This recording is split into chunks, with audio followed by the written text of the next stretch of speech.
कुडनी विधानसभा seat पर उपचुनाव के नतीजे आज आने हैं। बीजेपी के प्रत्याशी केदार गुप्ता, महागठबंधन के प्रत्याशी जो जदयू कोटे से आते हैं मनोज कुशवाहा, उससे लगभग 3000 मतों से आगे चल रहे हैं। लेकिन बीजेपी प्रदेश कार्यालय की तस्वीर मैं आपको दिखा रहा हूं राजधानी पटना से, जहां बिल्कुल ही सन्नाटा छाया हुआ है। जी हां, राजधानी पटना का यह बीजेपी प्रदेश कार्यालय है जहां बिल्कुल ही सन्नाटा है। केदार गुप्ता जो बीजेपी के प्रत्याशी हैं वो लगभग 3000 मतों से आगे चल रहे हैं। 8 राउंड की जो गिनती है वो समाप्त हो चुकी है और बीजेपी के प्रत्याशी केदार गुप्ता महागठबंधन के प्रत्याशी जो जदयू कोटे से आते हैं मनोज कुशवाहा, उससे आगे चल रहे हैं। हालांकि कुडनी विधानसभा उपचुनाव में कई प्रत्याशी थे, वीआईपी ने भी अपना प्रत्याशी उतारा था, एआईएमआईएम ने भी अपना प्रत्याशी उतारा था। महागठबंधन की ओर से कुडनी विधानसभा उपचुनाव में जदयू के प्रत्याशी उतारे गए थे। हालांकि इसके पहले आरजेडी कोटे से विधायक वहां पे थे।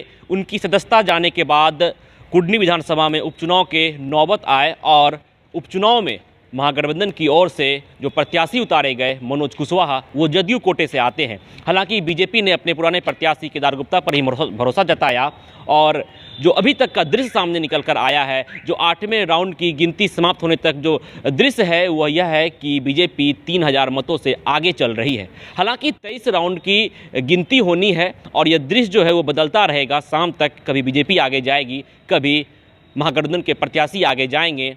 आखिरी तक कांटे का मुकाबला देखने को मिलेगा, क्योंकि पिछली बार भी केदार गुप्ता लगभग 700 मतों से ही हारे थे।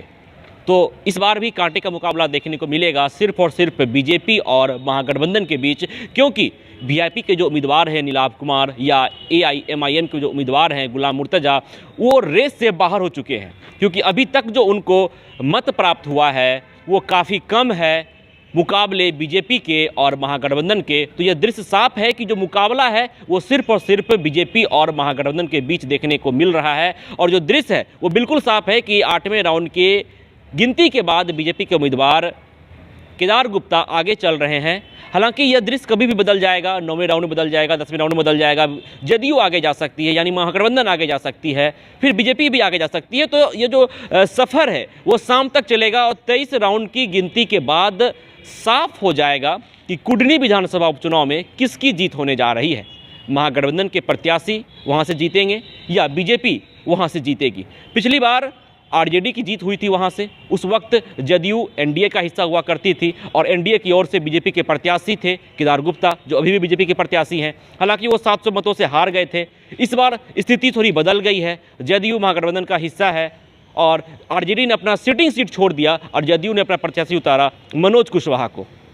बीजेपी की ओर से केदार गुप्ता प्रत्याशी बने, पुराने प्रत्याशी हैं, पिछली बार भी वो चुनाव लड़े थे, 700 मतों से हार गए थे। तो देखना दिलचस्प रहेगा कि कांटे के इस मुकाबले में 23 राउंड की गिनती के समाप्त के पश्चात बीजेपी की जीत होती है या महागठबंधन के प्रत्याशी जो जदयू कोटे से आते हैं मनोज कुशवाहा, उनकी जीत होती है।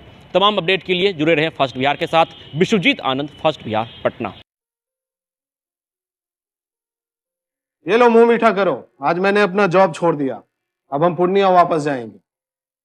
जॉब छोड़ दिया है? मतलब ये घर कैसे चलेगा? हम करेंगे क्या? और माँ बाबूजी क्या बोलेंगे? इसलिए मैं एक और मिठाई का डब्बा लाया। अपने बिजनेस के लिए लोन अप्रूव हो गया।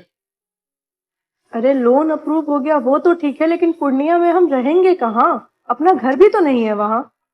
इसलिए तो एक और मिठाई का डब्बा अलग से लाया हूँ। हमने पूर्णिया में घर ले लिया है, पूर्णिया के ई होम्स पैनोरमा में। पूर्णिया में पैनोरमा ग्रुप लेकर आए हैं ई होम्स पैनोरमा। बड़ा घर, आलीशान जिंदगी और अत्याधुनिक सुविधाओं के संग। अरे अरे, अब क्यों मुंह मीठा करवा रही हो? क्योंकि हम घर वापसी जो कर रहे हैं। घर वापसी की खुशी पूर्णिया में ई होम्स पैनोरमा के संग।